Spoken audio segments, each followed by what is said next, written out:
اچھا، ایک صاحب پوچھتے ہیں کہ درزی جو کپڑے کاٹتے ہیں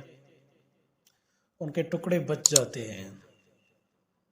ان کو لینا جائز ہے کس طریقے سے؟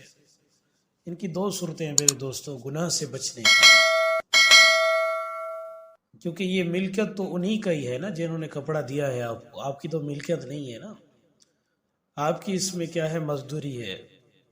آپ کوشش یہ کریں یا تو ایک پرچہ بنوا کے وہیں پہ دکان پہ لکھ دیں کیا آپ کی اجازت ہے، آپ کے جو ٹکڑے بچ رہے ہیں ہم ان کو استعمال کر سکتے ہیں؟ پھر تو جو ہی ساتھی دیکھیں گے تو وہی کہیں گے ٹھیک ہے بابا۔ کوشش یہ کریں کہ اگر کوئی کپڑا کسی کے کام آ سکتا ہے، یعنی زیادہ کپڑا ہے، کسی بچے کے کپڑے بن سکتے ہیں یا ان کی جو ہے نہ کچھ کپڑے بن سکتے ہیں، تو پھر آپ کوشش یہ کریں کہ آپ جو ہے نا ان کو واپس کر دیں۔ اگر معمولی ہے جو ان کے کام نہیں آ سکتا، آپ کے کام کچھ آ سکتا ہے، پھر بھی آپ اس سے اجازت لیں تو بہتر ہے۔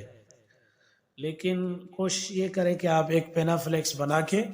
دکان کے سامنے لٹکا دیں کہ بھئی آپ کا بچا ہوا کپڑا جو ہے نا ہم استعمال کر سکتے ہیں، لیکن وہ بھی بچا ہوا اس طریقے سے کہ وہ کپڑا جو آپ نے جو اس کے کام نہ آئے، جو آپ کے کام آ سکتے لیکن اس کے کام نہ آ سکے، جیسے تھوڑا سا ٹکڑا ہو گیا، تو اس وجہ سے آپ کوشش یہ کریں کہ کسی کا حق غصب نہ کریں، ٹھیک ہے نا۔ حق غصب کرنے کے لیے بہت سے سزائیں ہیں آخرت میں میرے دوستوں بزرگ کو، شاید معاف ہونے والی بھی چیزیں نہیں ہیں۔ جب یہ حقوق العباد ہیں،